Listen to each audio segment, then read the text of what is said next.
अस्सलाम वालेकुम दोस्तों, मैं वफा लांगो आपको अपने चैनल ग्रामर इन डिटेल में खुशामदीद कहता हूँ। आज हम रिमेनिंग यूजेजेस लेक्चर पार्ट 3 में डिस्कस करेंगे। नंबर 9 स्टार्ट करेंगे। We use this tense for telling custom और कल्चर। हम अपना कल्चर डिस्कस करने के लिए इस टेंस को यूज करते हैं। देखिए, जैसे मैं कहता हूँ पश्तून्स वेयर टर्बन, पठान पगड़ी बांधते हैं। देखिए, ये उनका एक कस्टम है, उनका कल्चर है, ट्रेडिशन में उनका आता है, तो ये it is known as their culture and tradition. इसके लिए भी हम कौन सा टेंस यूज करते हैं? Present indefinite. Baloch wear big shalwar. देखिए, ये हमारा कल्चर है कि हम बिग शलवार यानी बड़ा शलवार पहनते हैं। This is known as our culture. इसी तरह मैं कहता हूँ सिंधी वेयर अजरक। सिंधी का ट्रेडिशन क्या है? सिंध के रहने वाले लोगों का कल्चर क्या है कि वो अजरक पहनते हैं। और पंजाबी ग्रूम एंड ब्राइड, उनका जो दुल्हन होता है, पंजाबियों का दुल्हन और दूल्हा, see their face in mirror, अपना चेहरा आईने में देखते हैं। Yes, that is known as their custom and culture tradition. So हर एक का सूबा, हर एक का अपना कल्चर एंड ट्रेडिशन। इसके लिए भी हम कौन सा टेंस यूज करते हैं? Present indefinite. यूजेज नंबर 10 की तरफ आते हैं। We use this tense in narrative stories.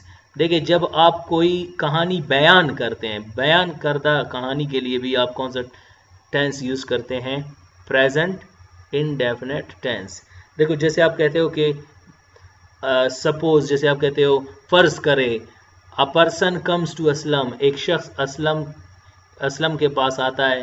He abuses him and runs away, वो उसे गाली देकर चला जाता है। तो देखिए, यहाँ पे अगर ये असलम माजी में आया, उसने गाली भी दी और वो चला भी गया, लेकिन यहाँ पे आप फर्ज करते हैं यानी नैरेटिव बयान करने वाला कोई मजमून लिखते हैं, उसके लिए भी आप कौन सा टेंस यूज करेंगे? Present indefinite tense.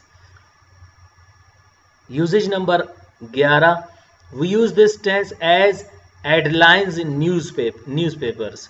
देखो, आपके जो न्यूज़ होते हैं या न्यूज़पेपर होते हैं, जो माजी को रेफर करते हैं, लेकिन उनको लिखते आप किस में हैं? प्रेजेंट में। जैसे मैं कहता हूं Imran Khan meets Trump, Imran Khan Trump से मिलता है। हालांकि वो मिला है माजी में, एक दिन बाद न्यूज़ में आ रहा है, सुबह वो रात को मिला है या शाम को मिला है या कल मिला है, लेकिन आप इसे आने वाले कल के न्यूज़ में छपाएंगे और उसे पढ़ेंगे। तो लेकिन काम माजी में हुआ है, लेकिन डिस्कस आप उसे किस में कर रहे हैं? बतौर हेडलाइंस। तो उसके लिए हम कौन सा टेंस यूज करते हैं? Present indefinite tense. जैसे मैं कहता हूं PM's driver gets an accident, PM का जो ड्राइवर है वो एक्सीडेंट करता है, हालांकि माजी में किया है, लेकिन डिस्कस हम उसे हाल में कर रहे हैं। इसी तरह we use this tense in commentary to stress success. जब किसी की कामयाबी को स्ट्रेस करते हैं कमेंटेटरी में, ये आपको फुटबॉल, क्रिकेट, हॉकी, इन स्पोर्ट्स में काफ़ी ज़्यादा मिलता है। जैसे मैं कहता हूँ Bumrah balls to Afridi, Afridi hits it for a six. देखिए, यहाँ पे आप किसी के सक्सेस को क्या कर रहे हैं? बयान कर रहे हैं। Okay, E balls in the next, this time Afridi goes for it and in the boundary Kohli makes a good catch. देखिए, यहाँ पे आपने पहले इसके सक्सेस के बारे में बात की और सेकंड सेंटेंस में अपोजिट टीम की बात की। तो यहाँ पे आप क्या कर रहे हैं? किसी के सक्सेस पे आप कमेंटेटरी कर रहे हैं और उसको स्ट्रेस कर रहे हैं कि उसने इस चीज़ पे कामयाबी हासिल की। ये हुए 12 यूजेजेस। अब हम नेक्स्ट स्लाइड में रिमेनिंग 4 यूजेजेस डिस्कस करेंगे। Usage number 13, we use this tense with stative verbs. हम इस टेंस को स्टेटिव वर्ब्स के साथ इस्तेमाल करते हैं instead of present continuous tense. यानी यहाँ पे आपने स्टेटिव वर्ब्स को अक्सर यूज करना है प्रेजेंट इंडेफिनेट में बजाय प्रेजेंट कंटिन्यूस के। देखिए, स्टेटिव वर्ब्स को हम प्रेजेंट इंडेफिनेट में यूज इसलिए करते हैं कि ये हमेशा इंडेफिनेट मानी देते हैं। क्लियर? यानी एक इनडेफिनेट मानी इन द सेंस कि एक ऐसा मानी देते हैं जो आप हमेशा जनरल आम तौर पे डिस्कस कर रहे हैं उस एक्शन के बारे में। इनको आप कंटिन्यूस टेंसेस में यूज नहीं करेंगे। जैसे अगर आप कहोगे कि I am seeing the boy, मैं लड़के को देख रहा हूँ, नहीं, आप कहोगे आई सी द बॉय, मैं लड़के को देखता हूँ, और I can see the boy, मैं लड़के को देख सकता हूँ। I am seeing the boy, अगर आप सीइंग द बॉय बॉय लड़के को देख रहे हो तो फिर आप यहाँ पे बात भी तो कर रहे हैं या कोई और भी एक्शन आप कर रहे हैं। लेकिन मैं कहता हूँ आई सी द बॉय, मैं लड़के को देखता हूँ या मैं देख सकता हूँ, तो इसमें आप कौन सा टेंस यूज करेंगे। जैसे कि और मैं मिसाल दूंगा, मैं कहता हूँ आई लव माई पेरेंट्स, मुझे अपने वालिदैन से मोहब्बत है। अगर मैं कहता हूँ कि I am loving my parents, मैं मोहब्बत कर रहा हूँ यहाँ पे, तो फिर मैं बात तो आपसे कर रहा हूँ, आपके साथ बैठा हुआ, मैं कर कहाँ रहा हूँ ये एक्शन। तो स्टेटिव वर्ब्स को हम डिटेल में डिस्कस करेंगे कि डायनामिक और स्टेटिव वर्ब्स होते क्या हैं, वो हम वर्ब के डिटेल में पढ़ेंगे। लेकिन यहाँ पे हम सिर्फ यूजेज पढ़ रहे हैं, तो इतना याद रखना कि स्टेटिव वर्ब्स को हम प्रेजेंट इंडेफिनिट में यूज करते हैं बजाय प्रेजेंट कंटिन्यूअस टेंस के। Usages number 14, we use this tense for telling history.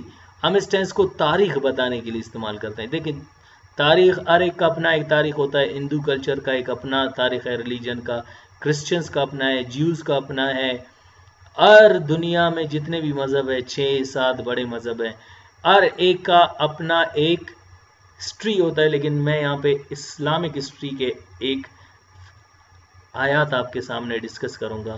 Quran पाक की ये आयात भी है कि हजरत यूसुफ अलैहिस्सलाम सेज टू हिज फादर। देखें इसकी कहानी को हजारों साल गुजरे हैं, लेकिन हम क्या कह रहे हैं कि हजरत यूसुफ अलैहिस्सलाम अपने वालिद से कहता है।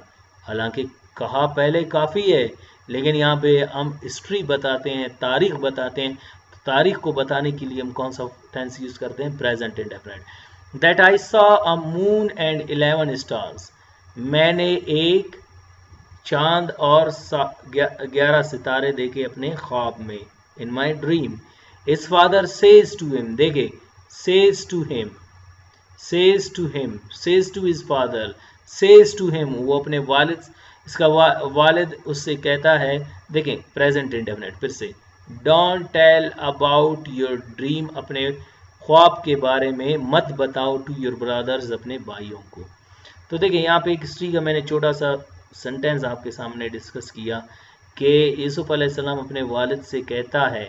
देखिए रेयर केसेस में यानी 20% आप पास्ट यूज कर सकते हैं। वो अपने वालिद से कहता है कि मैंने रात को देखे, तो जब वो कहता है तो वो माजी की बात कर रहा है वहां पे, तो फिर यहाँ पे आप पास्ट इंडेफिनिट टेंस यूज करेंगे। लेकिन यहाँ पे आपके जो सेंटेंसेस है यानी वो 70% देंगे, आपका 75% किस में यूज हुए हैं, प्रेजेंट में, और 20 to 25% आपका पास्ट में यूज हुआ है। अक्सर हम इसको प्रेजेंट इंडेफिनिट में यूज करते हैं। Usages number 15, we use this tense for telling quotations. देखो जब आप कोटेशंस बताते हैं वो आप इस टेंस को यूज करते हैं। जैसे मैं कहता हूँ बी लाइक अ कैंडल, एक मोमबत्ती के मानिंद बनो, इट बर्न्स इटसेल्फ, वो अपने आप को तो जलाता है, but gives light to others, लेकिन दूसरों को रोशनी देता है। इससे ये मुराद कि आप अपने लाइफ में मुशक्कत उठाएं, तकलीफ उठाएं, लेकिन दूसरों को आसरा, दूसरों को इन द सेंस, उर्दू में वो वर्ड मेरे जहन में नहीं आ रहा, यानी आप उनको फैसिलिटेट करें, उनको आप जो भी सहूलत दे सकते हैं दे दे, लेकिन उन्हें तकलीफ ना दे, चाहे आपको खुद तकलीफ उठानी पड़े।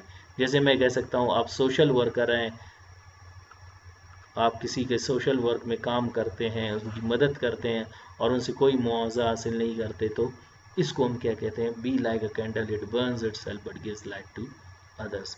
Ability is poor man's wealth, काबिलियत ही गरीब शख्स की दौलत है। देखिए कुछ लोग दुनिया में गरीब है, वो अमीर को देखकर मायूस होते हैं, तो उनसे यही कहा गया है कि अल्लाह पाक ने आपको काबिलियत दी है, ये आपकी सबसे बड़ी दौलत है। तो इस टेंस में देखिए हम अगर कोटेशंस को डिस्कस कर रहे हैं तो उसमें भी आप क्या कहेंगे, प्रेजेंट इंडेफिनिट टेंस का इस्तेमाल करेंगे। यूजेज नंबर 16 जो लास्ट होगा, we use this tense for telling प्रूवर्ब्स।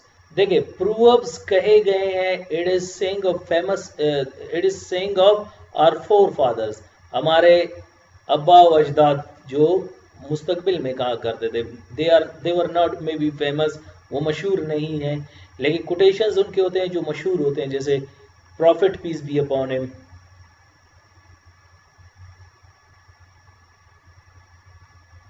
और इसी तरह जितने कंपेनियंस थे, सहाबा थे, उनके कहे गए अकवाल ज़री, ये तमाम कोटेशंस में आते हैं। और फोर फादर्स के कहे गए यानी वो कोई नसीहत करते हो या वो कोई ज़रबुल मिसल जिसे कहते हैं, वो एक मिसाल देते हो, तो उनको हम क्या कहते हैं, प्रोवर्ब्स कहते हैं। उनका एग्जाम्पल क्या है, डू गुड हैव गुड। देखिए यहाँ पे आपने कौन सा क्या यूज किया हुआ है, tense present indefinite tense. And fish and guest smell after 3 days, एक दिन मेहमान, 2 दिन मेहमान, तीसरे दिन उबाले जान। तो फिर इसके लिए आप क्या यूज कर रहे हैं, प्रेजेंट इंडेफिनिट टेंस। उम्मीद है आपको यूजेजेस ऑफ टेंसेस समझ आ गए होंगे। नेक्स्ट लेक्चर हमारा होगा पास्ट इंडेफिनिट। अपना ढेर सारा ख्याल रखिएगा।